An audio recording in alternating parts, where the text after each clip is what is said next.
Hello friends, आज इस video में मैं आपको बताने वाला हूँ एक बहुत इम्पॉर्टेंट बात। आपने अक्सर सुना होगा कि क्लोजिंग टाइम चल रहा है और क्लोजिंग टाइम जो इंडिया में चलता है वो 31 मार्च को होता है। तो आपने ये सोचा होगा कि 31 मार्च क्लोजिंग कैसे हो सकती है। नॉर्मली अगर कैलेंडर हम लिखते हैं तो अकॉर्डिंग टू कैलेंडर जनवरी टू दिसंबर, और जनवरी में न्यू ईयर शुरू होता है, दिसंबर में क्लोज होता है। तो अगर हम वर्ल्ड में किसी भी कंट्री में देखेंगे तो अकाउंटिंग ईयर और ऑल बुक्स 1 जनवरी को ओपन करते हैं, 31 दिसंबर को क्लोज होते हैं, और उसी ईयर की प्रॉफिट उस साल कैलकुलेट करके उस पर टैक्स कैलकुलेट किया जाता है। लेकिन इंडिया में भाइयों ऐसा नहीं होता है।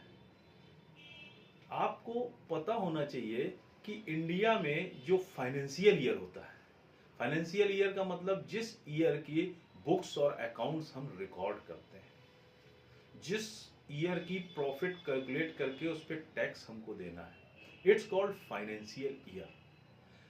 आज जनवरी 2025 चल रहा है।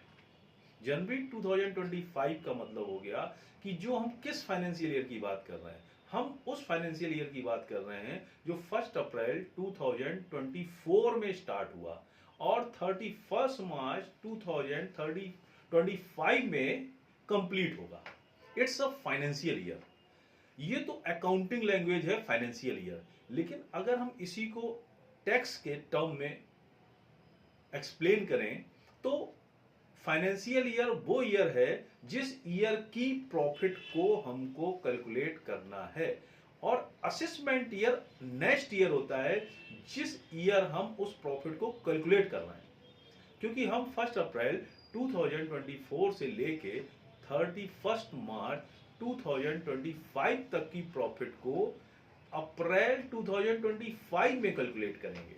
तो अप्रैल 25 से लेके मार्च 26 तक जो पीरियड होगा, इट्स कॉल्ड असेसमेंट ईयर।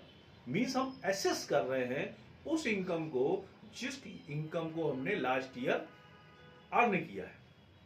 तो ये आपको क्लियर हो गया कि फाइनेंशियल ईयर जिस ईयर की प्रॉफिट पे हम टैक्स देंगे, असेसमेंट ईयर जिस ईयर हम उस प्रॉफिट को कैलकुलेट करेंगे लास्ट ईयर की, it's called assessment year. Clear? अब आपके दिमाग में एक क्वेश्चन आएगा कि इंडिया में फाइनेंशियल ईयर 1 अप्रैल को क्यों शुरू होता है, 1 जनवरी को क्यों नहीं होता? ये क्वेश्चन आपके दिमाग में आना चाहिए। आया है तो अच्छी बात, नहीं आया है तो आना चाहिए।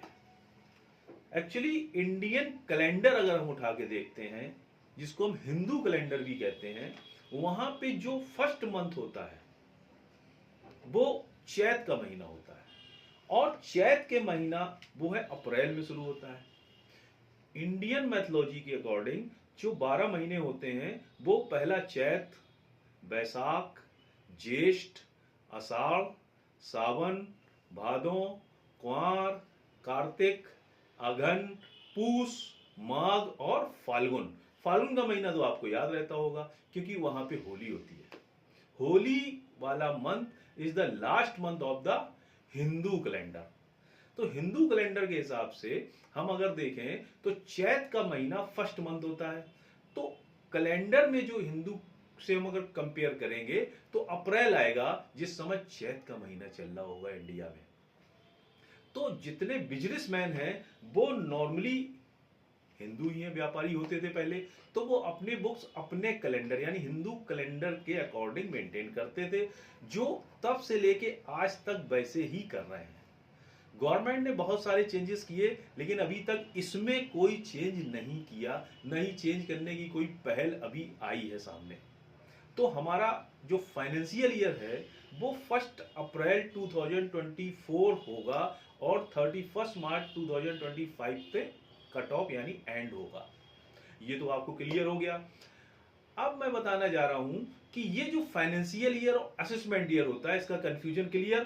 फाइनेंशियल ईयर मींस कि जिस ईयर की प्रॉफिट को हम कैलकुलेट कर रहे हैं, असेसमेंट ईयर जिस ईयर हम उस इनकम को एसेस कर रहे हैं, इट्स कॉल्ड असेसमेंट ईयर। तो हमें अकाउंट के साथ साथ सबसे जरूरी चीज जो होती है वो क्या है कि फाइनेंशियल ईयर, असेसमेंट ईयर को क्लियर करना। दोस्तों, जो मैं ये वीडियो डाल रहा हूं, इसमें अगर आपके कोई क्वेश्चंस हैं, कोई क्वेरीज हैं, तो आप हमें कमेंट्स के द्वारा पूछ सकते हैं और मैं पूरी कोशिश करूंगा कि आपके क्वेश्चंस और क्वेरीज को प्रॉपर तरीके से सॉल्व करके आपको एक्सप्लेन कर सकूं। Thank you.